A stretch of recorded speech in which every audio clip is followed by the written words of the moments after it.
everyone.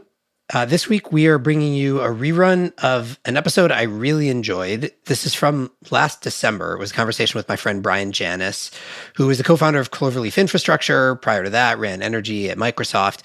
And we were talking about this concept that he coined called the watt-bit spread, which helps to explain the dynamic that we've been talking about ad nauseum, to be honest, on this podcast, around the intersection of data centers and electricity. The reason I wanted to play it again is partially just because it's as relevant as it was when we first released it. But second, because I still see, I think, a lot of people out in the market who sort of have a misconception of what's going on in the economic equation between data centers and the electricity market. And I still think the watt-bit spread is the best way to explain the underlying economics for all parties involved and why it's different from other resources that we've seen on the grid before. So just to remind you of what this is and why it's important, here's Brian Janous talking about the watt-bit spread. Latitude Media, covering the new frontiers of the energy transition. I'm Shail Khan, and this is Catalyst. I don't know that there's any energy conversion that creates a greater return than turning an electron into a bit. You can't really understand the dynamics of AI and energy until you understand the watt-bit spread.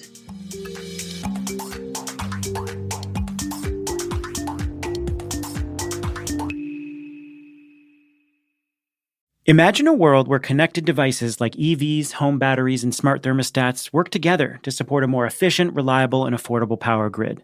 Energy Hub is making this vision a reality today. With Energy Hub's EdgeDERMS platform, utilities can create virtual power plants through customer-centric flexibility programs, making it easy to manage distributed resources and balance the grid.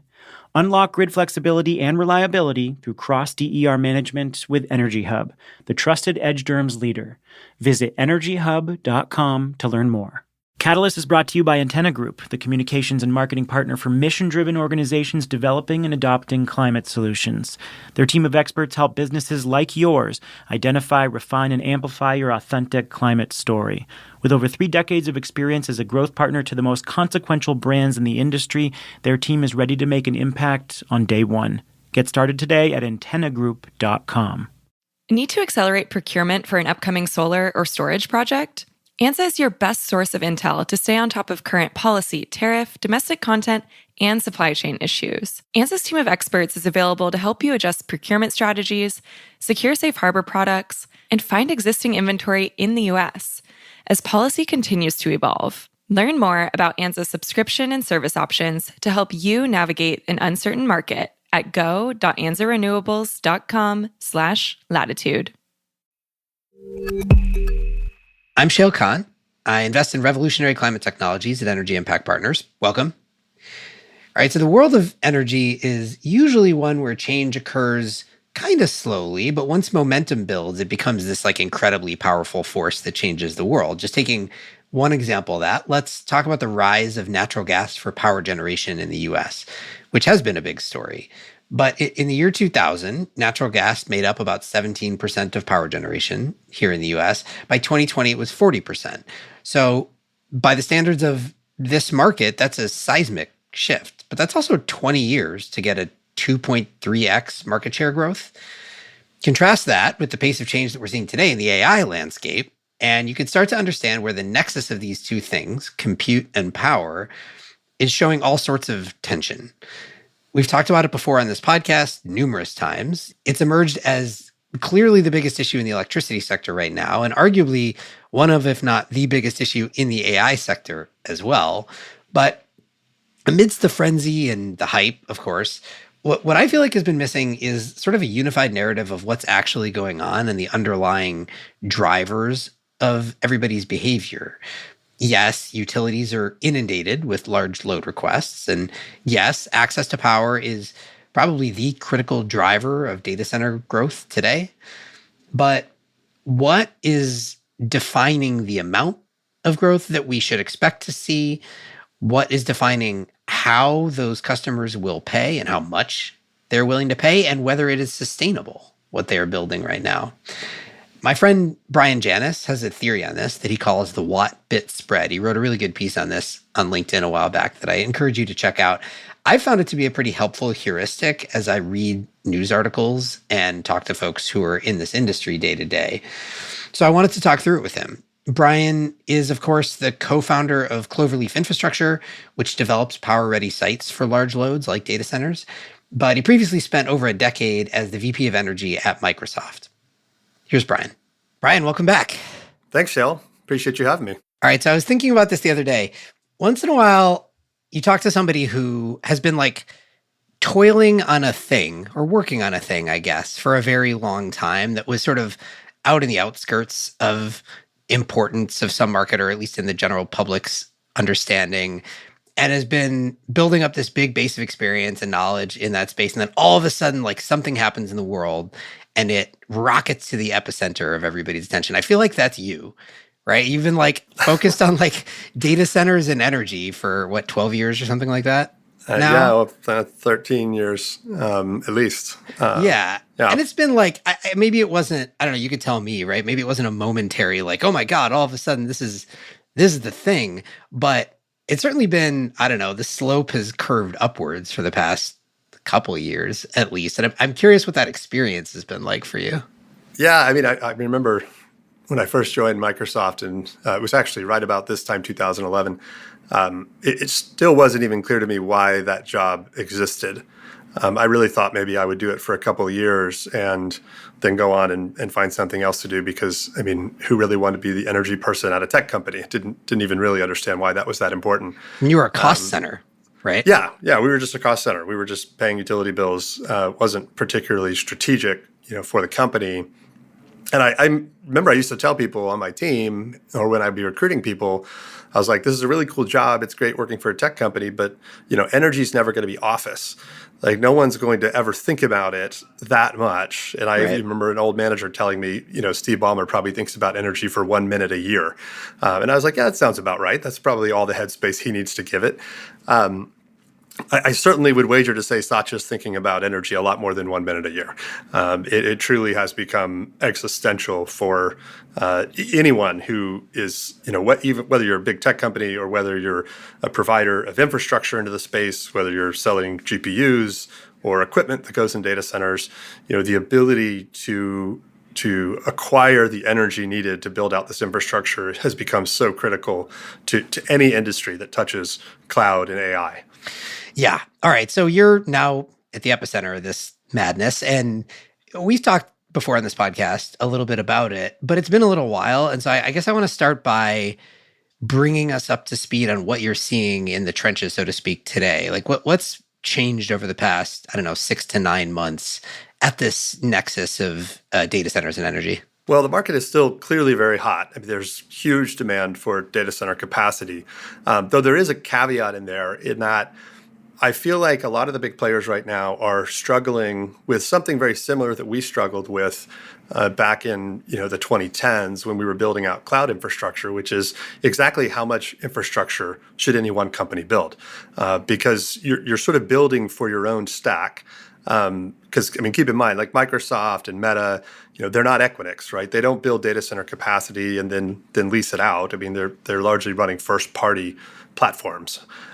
So that makes demand planning pretty tricky, because even if you have extraordinarily high conviction, as we did in the early 2010s, that the cloud market was going to be very large, we did not have incredible conviction on exactly what Azure's market share would be versus AWS versus GCP. Right. My friend David Kahn, different Kahn, but David Kahn from Sequoia coined this term, the $600 billion question, talking about this, which is like, if you add up all of the CapEx announced and planned from the major players in data centers, it's like $600 billion. And the question is, for any given one of them, like how much, there's some share of that 600 billion, how much of the revenue, you need 600 billion plus in revenue, or ideally 600 billion plus in earnings to make up for that CapEx.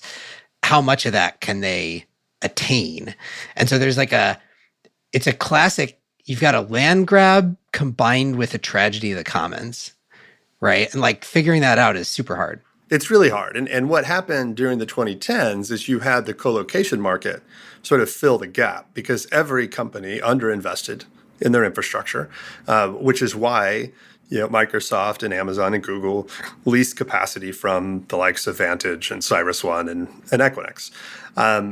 But the difference between that era and this era is the skill set needed to fill that gap is not the skill set that was used in the prior era, which was being really good at real estate and fiber. And if you look at the makeup of those colocation companies, they are largely real estate and fiber dominated in terms of the talent and the skills. Because energy wasn't a challenge when we were building 50 megawatt data centers or 100 megawatt data centers. Now the world has changed, and those companies that filled the gap in the last era are really not particularly well equipped to fill it in this era, because the depth of energy talent at those companies is actually quite thin.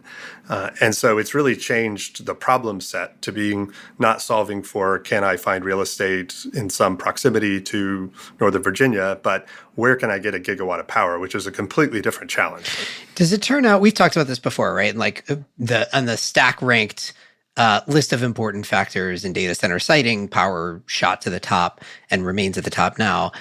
But does it turn out that the other ones, fiber and land and all that, water, labor, are those things just less important than everyone considered them to be 5 or 10 years ago?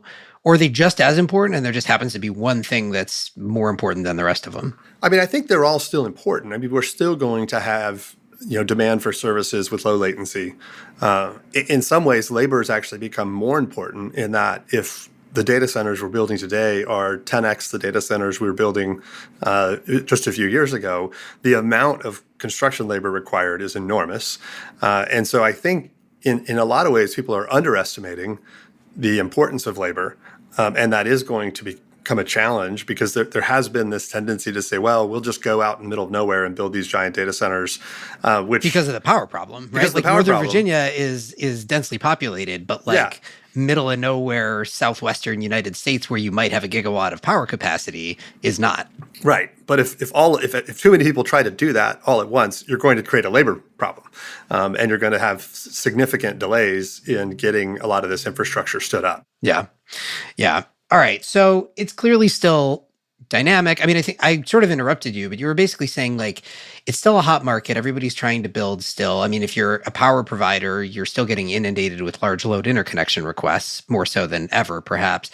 But there's this demand planning challenge. Is that manifesting in like any change in strategy for those who are trying to build data centers? Are they pulling back? Are they paring the plans? Are they just like full steam ahead and hoping? Yeah, I think it's more probably somewhere in the middle. I think there is some pullback, not because, again, there's not conviction that the opportunity is there, but rather, again, for any one individual player, the ability to commit billions of dollars to electric utilities to build out more grid infrastructure is a hard pill to swallow if you're not fully convinced that you have a customer on the other side of that to receive it. So that's the challenge I think that the industry's in right now, is that there is still some hesitation when it actually comes time to write that check. And utilities are getting a little more savvy around, really holding feet to the fire for some of these companies. And some of them are big tech companies, and some of them are just two guys with a truck that decided they were going to be data center developers, and they go get a queue position and they have to pay $10,000. That's it to get in the queue, which is shockingly low. But utilities have just never had to deal with this before. Having this much large load coming in at once. So I think it is in some ways sort of looking a little bit like a pullback when it's really just uncertainty. I think the conviction is still very much there in the market that the AI market is going to be huge and we need a ton of infrastructure. But when it comes down to writing those checks, it can get pretty problematic at the scale we're talking about. Yeah. You and I have talked about this before, so correct me where I've gotten how you've explained this to me wrong. But my recollection is that in previous waves here, the way that this market was mostly structured was either for hyperscale data centers, for large data centers, either a hyperscaler themselves, so Meta, Amazon, Google, Microsoft, would build a data center themselves for their own demand, in which case they have, one presumes, pretty good visibility into how much they're going to need. To your point, if anything, they're maybe conservative historically and they don't build enough, but that means they have especially good visibility that like we know we're going to need this. Or you had one of the colos, one of those companies that you mentioned before, and then a few others who were not really building on spec. Like they would go where one of the hyperscalers already had nearby sites or where they had signaled that they had demand and so on. And so nobody was really building like I guess what I would think of as a merchant data center and building it, spending a lot of money on it, and then leasing out the capacity. Like that wasn't happening a whole lot. But as this wave has taken hold, it feels like that started to happen. And maybe what's going to, and that results in all sorts of like a bigger pipeline fallout. You'd assume a bigger pipeline fallout over time. That's part of what utilities are concerned about. You know, if you're AEP and you have 80 gigawatts of large load requests, like, you know, not all of that is real, but it's kind of hard to figure out which parts of it are and are not. So to the extent that there's a pullback, I guess the hope would be that we go back to a market where there's reasonable certainty about demand for any given site that is getting developed. And so you can be reasonably certain that if you get the power, this scarce asset, then it will be sufficiently utilized. Yeah, I think the problem that we're seeing today, though, is that in a world of relative power abundance, all you needed to do was get a piece of land. Right? You didn't actually have to spend a whole lot of money to, in essence, pre-provision a data center that could be built, say, in 18 months. So you were always sort of 18 months out from being able to push bits right into the world for relatively low cost. I mean, the cost of land is a very small contribution to the overall data center. Can we pause on that for 1 second? Because we talked about that. I don't think everybody actually recognizes how big a delta there is between the cost of the land and the cost of the shell and the cost of the data center itself. Can you just like quickly walk through those? Sure. Yeah. I mean, on a total cost basis, you know, over a 15-year period, and, you know, TCO is the way we think about it in the world. Land is about 1% of the cost to operate a data center, you know, the full stack with servers and everything. So it's pretty inconsequential. So going out and pre-positioning land is sort of an easy decision for any provider to make. Where it gets problematic, where we're at today, is in a world of constraint. It's not just land. It is land plus clear line of sight to power in that same sort of 18 to 24 month time horizon. And if that necessitates the utility building new generation, building new transmission, acquiring, you know, more substation capacity and transformers, the cost now goes up considerably. It's not just that 1% anymore. You're making, you know, multi-billion-dollar commitments to utilities in purchase and cancellation agreements. So that sort of changes the game and makes it a much more difficult to, in essence, pre-provision for that power. Not to mention the complexities of the utility planning side of, you know, the tariffs and the regulations and the technology and everything that's required to move a piece of dirt into a piece of powered land into a data center. That whole equation has become substantially more complex. And so it makes it much more difficult for a co-location company or two guys in a truck to get to a point where they have a piece of dirt that can, you know, house a data center in 18 months. Catalyst is brought to you by Energy Hub. Energy Hub helps utilities build next-generation virtual power plants that unlock reliable flexibility at every level of the grid. The Energy Hub platform takes the guesswork out of balancing energy supply and demand. It uses machine learning to control customer-owned distributed energy resources like EVs, home batteries, and smart thermostats to precisely shape load profiles for grid flexibility and reliability. As the industry leader, Energy Hub helps more than 80 utilities manage 1.7 million devices, more than any other edge DERMS on the market. Click the link in the show notes to learn more or go to energyhub.com. Catalyst is brought to you by Antenna Group, the OGs of PR and marketing for climate tech. Is your brand a leader or challenger? Are you looking to win the hearts and minds of customers, partners, or investors? If you're a startup, investor, enterprise, or innovation ecosystem that's helping drive climate's age of adoption, Antenna Group is ready to power your impact. Visit antennagroup.com to learn more. Do you have questions about how potential policy changes or tariff adjustments could impact development and procurement plans? ANSA can help companies move fast, stay informed, and make better procurement decisions. With in-depth supplier relationships and 20-plus years of industry experience, ANSYS team can help buyers rapidly execute procurement strategies that hedge against trade and policy risk. ANSYS offers the industry's most comprehensive platform for supplier, product, pricing, and availability data, plus several gigawatts of U.S. inventory ready for purchase. Whether you are looking to evaluate risk exposure, move quickly on inventory, or simply gain better visibility into market options, ANSYS is here to help. Learn more at go.ansarenewables.com/latitude. Okay, so we started to talk a little bit about the economics. You coined this phrase, the watt-bit spread, which I think is actually I found to be a really useful heuristic for understanding the underlying economics that are driving all the craziness that we're seeing right now. So I want to talk about what the watt-bit spread is, and then a little bit about what it tells us about how the behavior in the market that we are seeing and that we might see. So first, maybe describe what the watt-bit spread is. Sure. So the concept came from a lot of thinking about spark spreads in the power world of the delta between the cost of an MMBTU of gas to the value of the electricity you can create with that gas.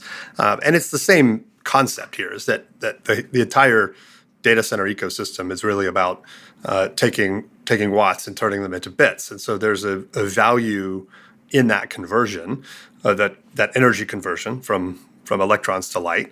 And that value is pretty substantial. I mean, I don't know that there's any energy conversion that creates a greater return than turning an electron into a bit.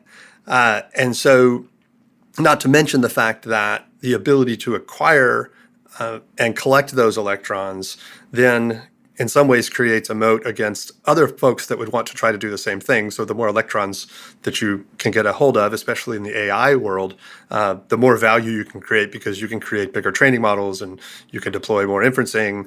And so that value of the watt has increased substantially in the last, let's say, 18 to 24 months, as a lot of companies realized, wow, if I can plug in more GPUs, I can build a pretty powerful moat. And so we've seen a huge demand, obviously, for getting a hold of these watts. But what you haven't seen is a commensurate increase in the price of the watts. If you look at your standard utility tariff, it's not like the price of electricity has skyrocketed as the demand has increased. And that actually is a problem, in that the market is not accurately reflecting the value of those watts. And when I say a problem, I don't mean, we don't want to see, obviously, rates go up for residential customers and all consumers just because a bunch of AI companies want power. But it's a problem in that if it's not sending the right sort of price signal to a utility or to an IPP, then we're going to build less energy infrastructure and therefore plug in less GPUs. So your basic premise here is that the willingness to pay for watts or watt hours is higher than the current price of those watts or watt hours. The value that you can generate with them is higher than the current price, and so one could raise prices if it unlocked more supply. You're saying that spread, the watt bit spread, is high, basically. Exactly. Yes. That if the true value of those watts were reflected to electric utilities and to IPPs, then they would be incentivized to build more infrastructure faster. Or even you go further upstream into, say, Hitachi and the production of transformers, right, or switchgear. Those two have more value than their current market price reflects. How do we know how high? Because one of the challenges here, to your point before about demand uncertainty, my suspicion is there's also a lot of revenue uncertainty. And so right now there is this arms race and everybody wants, if you can get watts, you'll pay a premium, and there's a lot of money sloshing around into that space. But is there some risk that the underlying watt bit spread is not as high as it seems today? Could it be artificially inflated today by just where we are in the cycle? Or do you think that's a sustainable thing? It's possible, though. I suspect that, given my fundamental belief is that the demand for compute, let's just say through 2030, will exceed the available power in the market. And therefore, the marginal value of the next watt or gigawatt, frankly, that you can produce will remain quite high for some time, because there will be a shortage of power available to plug in GPUs over that period. Now, at some point, we will get back to some level of equilibrium where the market starts to settle out. But just given the time dimensions here of what it takes to build out energy infrastructure, I feel pretty convinced that we're going to be in a period of shortage, and therefore every marginal gigawatt is going to have substantial value to some player in the market. Sure, though putting myself in the shoes of the infrastructure provider, that timeline worries me because, right, if I'm you're asking me to build more power generation, you're asking me to build more transmission, you're asking me to spend billions of dollars in CapEx on things that are supposed to last 20, 30, 40 years.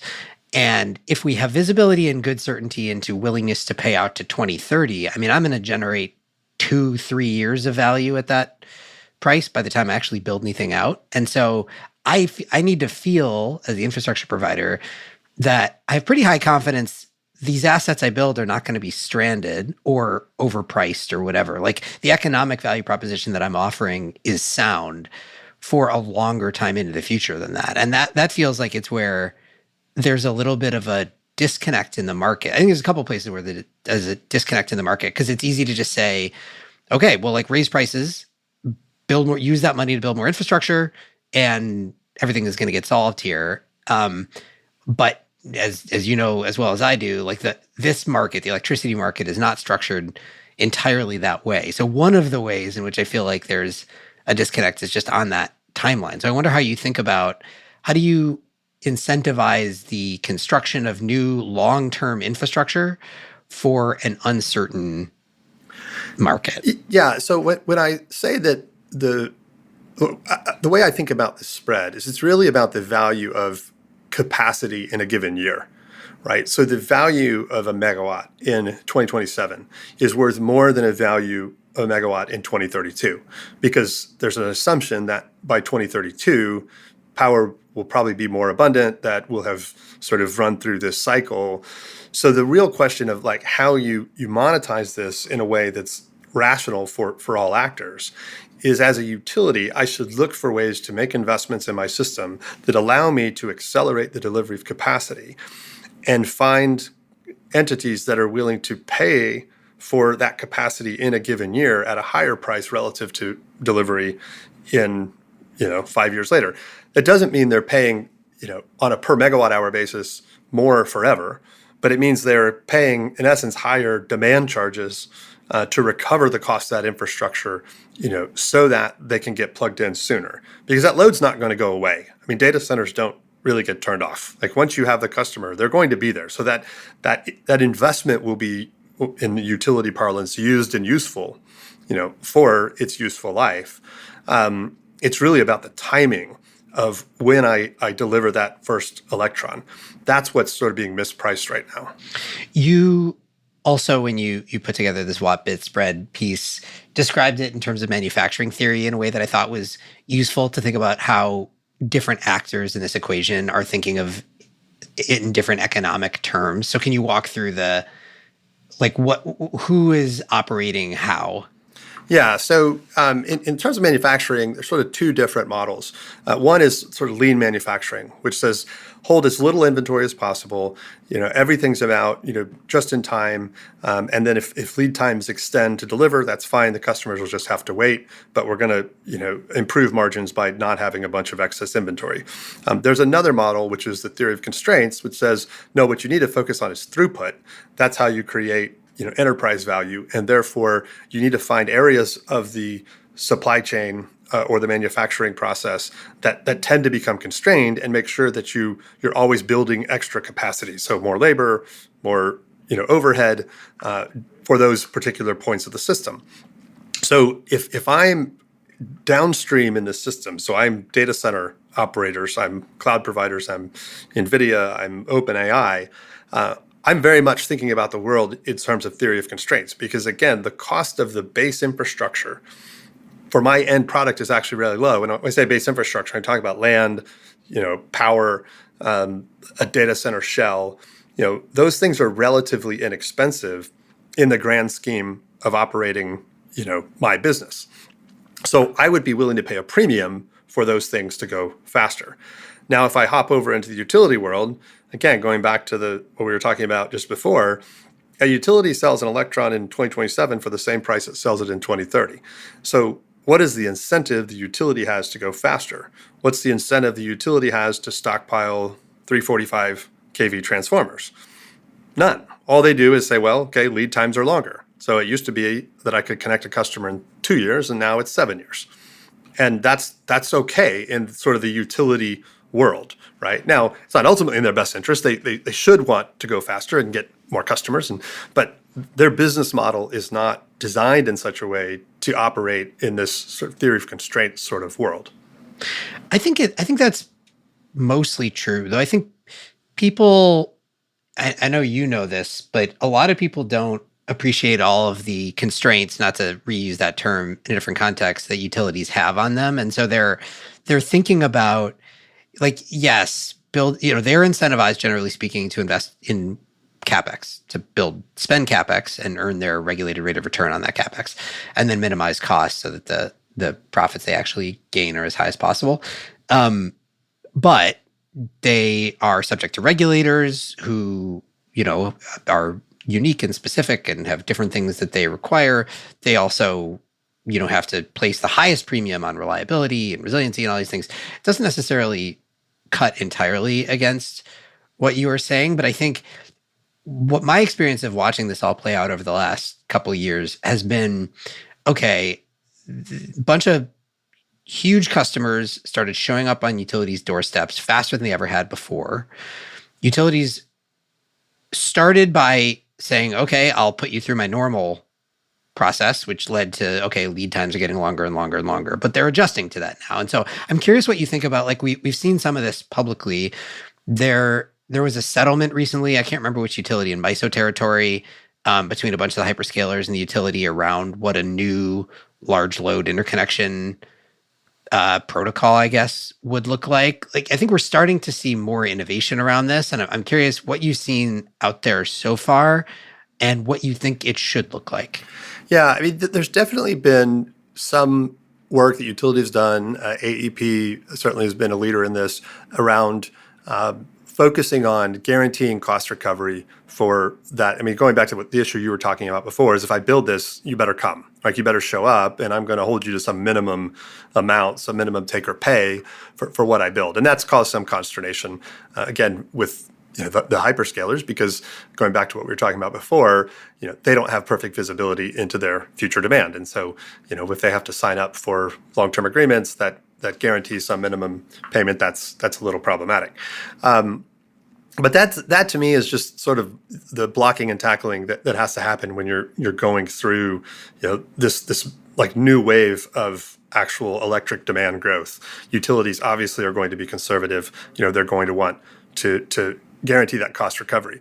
What we haven't really seen from utilities, at least not in any significant degree, is innovation around how do I start to capture some of these excess rents that the market is offering me, in terms of customers saying, hey, if you go faster, I would be willing to pay a premium. And so, for instance, if I'm a utility and I've been looking at, say one of your portfolio companies, Form Energy, right? I've been looking at doing a Form Energy project for the last 5 years, and I just haven't been able to figure out, what to do with it or how I'm going to get the cost recovery. Because particularly if I'm doing any sort of early technology that has some cost premium, and now I've got to recover that across my entire rate base because I don't have any load growth, it's hard to justify making those investments as a utility.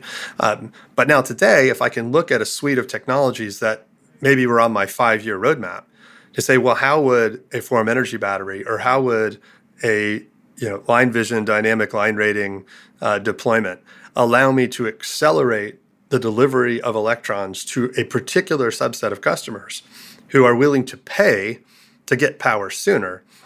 Now I can think differently about how I do cost recovery, and it can be more targeted towards these customers who have been saying, hey, give me power in 2027, not 2030. And so that's the innovation that we haven't quite seen yet. And this is what I described in that Watt bit spread piece, is the advanced grid tariff. Thank you to Katie Fehrenbacher for that name. We were talking at a conference a couple months ago about what we should call this thing. And so she came up with advanced grid tariff, and I like it. But it's basically the same concept that we have around green tariffs, which is, hey, if I'm a customer, like what Google did, in Nevada, if I'm a customer and I am willing to pay for a different, in that case, quality of service, right? I want power provided from this Fervo geothermal project, not just power from the grid, then by all means, you should be able to do that. And the commission should approve deals like that because it's not harming the other ratepayers. Now, this is the same concept, but it's really about capacity and how do we get electrons flowing sooner on the system. So what investments could utilities make that guarantee full cost recovery from this subset of customers, but allow them to get more out of the existing system faster? And a lot of this is going to be things like grid enhancing technologies, storage as transmission, because these are the things that can go quick. I think what you're describing just at the highest level is the idea that because of this watt-bit spread, because there is extra value, extra willingness to pay on behalf of the customer, utilities can take advantage of that by saying, okay, let's have that customer subsidize the cost of a bunch of things that are going to get them power sooner, which is the main thing that they care about. I think in order for that equation to all pencil, just in terms of how the electricity market works, what you want is for those assets to benefit not just that customer. I think this is implied in what you're saying, but I want to make it explicit, right? Like the benefit should accrue to other ratepayers as well in the form ultimately of either higher reliability, I think, or more likely lower cost. Like you could imagine if the willingness to pay is high enough, then the data center customers are subsidizing lower cost electricity ultimately for the rest of the ratepayers. And I don't know how far that can go, but that's kind of where you'd want it to land, I think. Yeah, because ultimately load growth is good for everyone, right? Having a larger electric grid is inherently good. Having more data centers on the grid is good because they use power 8,760 hours a year. So there's more cost recovery for more infrastructure in more hours if you have more data centers. So it's inherently a good thing. That the challenge is that sort of that first dollar that gets spent, right? How does that get recovered? And is that guaranteed to get recovered? And that's where people start to get nervous of saying, oh, utilities are going to go start spending billions of dollars into infrastructure. But they're also going to get billions of dollars of new revenue on the other side of that. And so we have to look at sort of the long game on what is actually good for the system, for all ratepayers, for reliability and for cost, because I completely agree that we don't want rates going up for average consumers just because utilities are trying to serve data centers. We have to design rates in such a way to ensure that we're doing appropriate cost allocation, which is something utilities have done for decades. I mean, we understand how to do cost allocation, assign it to different rate classes. In this case, though, we're saying utilities should actually start to put a premium on time and the value of capacity, and then find customers that are willing to pay that premium so that they can actually move faster. You mentioned this before, but I've seen it a few times as well, where like to the extent that utilities or others kind of float concepts like this, there is a bunch of consternation from the customer set about the cost that's being proposed to them. Do you think are they just positioning ultimately, and like if you forced it, they would cave? Or have they not woken up? Like, has the customer not woken up to the actual scale of the watt-bit spread yet? I think a little bit of that is positioning. I think a little bit of it is sort of maybe just lack of really understanding the nature of building out large infrastructure. Again, there's a lot of players in this space that aren't particularly sophisticated when it comes to energy systems and utility rates and regulations. There are a lot that are. I mean, especially the big tech companies have, really extraordinarily talented energy teams and, know how to work with utilities and regulators. But, again, if you've got some company that, was going to operate a Bitcoin mine, or they were going to do green hydrogen project, and now they decided, no, I'm actually a AI data center company now. It's like, okay, well, when you start getting questions from utilities about the cost of this infrastructure, sometimes people's eyes start to bug out because they see things that end in billions, and they're like, whoa, I'm kind of getting in a lot deeper than I thought. But I think that just shows a lack of understanding of the overall value of that electricity. Yes, the cost is very high when we're talking about several hundred megawatts or multiple gigawatts of power. But again, the revenue on the other side, or even looking at the overall CapEx deployment.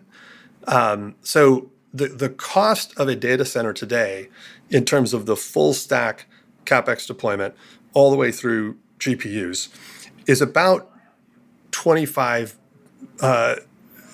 million a megawatt, or 25 billion a gigawatt, right? So if you go to a utility and say, hey, I want a gigawatt of power, and they say, okay, that's fine, sign here, that's going to be $1 billion of infrastructure.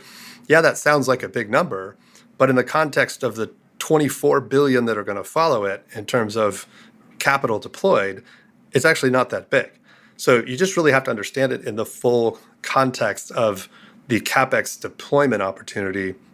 And now that's just the CapEx deployment. That's not the revenue and the margins downstream. So like the overall value of all of that stuff behind that first $1 billion is enormous. And so as I've talked to utilities, I've very much been an advocate of you should be putting more stringent requirements on companies that are requesting power, whether it's a hyperscaler or a developer like my company, Cloverleaf Infrastructure, or the two guys in a truck. If you're saying you're going to build a gigawatt data center, or you're holding on to a gigawatt of power in a queue position, at some point you need to be able to point to billions of dollars of capital that you have access to build out that infrastructure. And if you can't do that, you're probably not a serious player in the space. All right, Brian, that's all the time we've got now. Fascinating times in this market as ever. I appreciate you helping me make sense of it. And I'm sure we're going to do it again soon, because we're going to hear about the 5 gigawatt data center that's getting developed in Abilene, Texas, or whatever. Exactly. I'm sure we will. Well, always great to catch up, Shale. Thanks for having me on.